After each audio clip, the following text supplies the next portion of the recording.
है कि 70 के 70 जो सम्मानित विधायक हैं, चाहे नेता सदन हो, चाहे उनके मंत्री हो, चाहे उनके विधायकगण हो, सत्ता पक्ष के चाहे विपक्ष के हम लोग हो, सबको अवसर दिया जाएगा अपने अपने विषय को रखने का। मेरे ख्याल से एक दिन जो 3 और 4 है, 2 दिन, उसमें से एक दिन इसी विषय पर रहेगा। और अवश्य देखिए, सरकार तो अपनी वाहवाही करेगी, अपनी पीठ थपथपाएगी, स्वाभाविक बात है। लेकिन जो उनकी कमियां हैं और जो कमियां रह गई और चाहे हमसे गलतियां हुई, चाहे हमसे, मैं तो एक विषय में अवश्य मानता हूं कि काश्तकारी पहाड़ की और पर्यटन 2 ऐसे विषय हैं जिसमें हमसे भी शायद कमियां रही। क्योंकि आप देख रहे हैं, अगर एक गांव खाली हो रहे हैं, काश्तकारी धीरे धीरे पहाड़ की समाप्त हो रही है, आपको ज्यादा दूर जाने की आवश्यकता नहीं। मुझे 2 बारी सौभाग्य मिला, ड्यूटी थी मेरी हिमाचल में, वहां के गांव भरे हुए हैं, वहां का काश्तकार मजबूत है और वही भौगोलिक परिस्थिति, वैसा ही एनवायरमेंट, वैसा ही क्लाइमेट हमारे उत्तराखंड का भी। लेकिन आप देखिए, अगर मैं बात करूं हॉर्टिकल्चर की, फ्लोरिकल्चर की, अगर मैं इन चीजों पर, विषयों पर बात करूं, तो वो संभावनाएं जो हमारी ये थी, हम उन पे खरा नहीं उतर पाए। तो ये संयुक्त तौर से भी जिम्मेदारी लेने का समय है।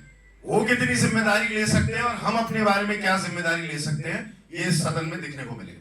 नैनीताल में आपने टोल टैक्स की और पार्किंग की बात कही कि पार्किंग महंगी हो गई है, टोल टैक्स महंगा हो गया है, तो अभी नैनीताल में नगर पालिका तो आप ही के पास है। नहीं, बिल्कुल। देखिए, हमारे पास हो, कहीं पे भी हो, जो कमी है उसको मेरा उजागर करने का फर्ज है। और मैं चेयरमैन जो है, आज आपके माध्यम से और अपने माध्यम से उनसे कहना चाहता हूँ कि इसको कम करिए, ये नहीं चलिए।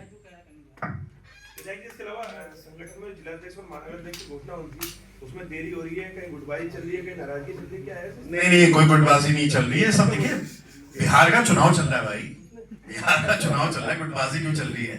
ऐसी कोई गुटबाजी नहीं चल रही है। कांग्रेस में देखिए लोकतांत्रिक व्यवस्था है, इसलिए सब खुल के बोल देते हैं। हम भाजपा की तरह नहीं है, यहाँ पे लोकतांत्रिक व्यवस्था रही है, तो इंसान खुल के मन से बोलता है, अच्छी बात है। कभी कभी अच्छी भी है, कभी कभी उसमें बुराई भी होती है, गुटबाजी नहीं है। देखिए, राहुल जी, अंतिम निर्णय राहुल जी का है ना, तो राहुल गांधी जी कहाँ है आजकल? बिहार में है ना चुनाव में। बस आपने अपने जवाब मिल गया होगा आपको। विधायक जी, आपने कहा जनता बदलाव चाहती है जी। कांग्रेस कहाँ पर चूक जाती है चुनाव के समय में, जब सत्ता से बाहर हो जाती है? क्या नहीं है, अब ये तो इस पे तो बड़ा गहरा मंथन करना पड़ेगा। अकेले मैं ही बोलूं तो सही नहीं है, लेकिन जो मेरे को लगता है कि भारतीय जनता पार्टी सारे विषयों की, ये जितना जनता का फ्रस्ट्रेशन होता है या जनता में जितना आक्रोश होता है, ये उसे नफरत के माहौल में तब्दील करके वो आक्रोश वहां केंद्रित कर देते। तो उनका तो एक ही, भारतीय जनता पार्टी को कोई घोषणा पत्र जारी करने की जरूरत नहीं है, खाली मैं क्यों पन्ने बर्बाद करूं। उनका तो एक ही मकसद है, कैसे समाज में लड़ाई हो, धर्म जाति की लड़ाई हो, जनता का जो आक्रोश हमारी सरकार की तरफ था वो केंद्रित हो जाए, उस गुस्से में, उस नफरत में तब्दील हो जाए और उनको वोट पड़ता है। बड़ा मनोवैज्ञानिक खेल है, इसमें कांग्रेस के लोगों की कमी नहीं है। ये भारतीय जनता पार्टी का जो खेल है, जनता धीरे धीरे समझ रही है। अच्छा विधायक जी, एक बड़ा महत्वपूर्ण सवाल है, SIR पे बिहार में बड़ा बहस हुई और SIR कामयाबी नहीं हो पाया। उसी तर्ज पर अब हिमालयी राज्यों में भी, जिसमें उत्तराखंड भी शामिल है, 5 राज्यों में SIR होना है, जिनमें आगामी 1 साल में चुनाव होने जा रहे हैं। किस फॉर्म में SIR होना चाहिए और कैसे हो रहा है, क्या इसका डिफरेंस यहाँ क्लियर किया जाएगा? देखिए, इसी में जो आपने संगठन किया, हमारा बड़ा महत्वपूर्ण रोल है, क्योंकि चाहे राहुल जी हो, चाहे गोविंद भाई हो, आप लोगों ने बूथ लेवल तक की जो वर्किंग है उसको शुरू कर दिया।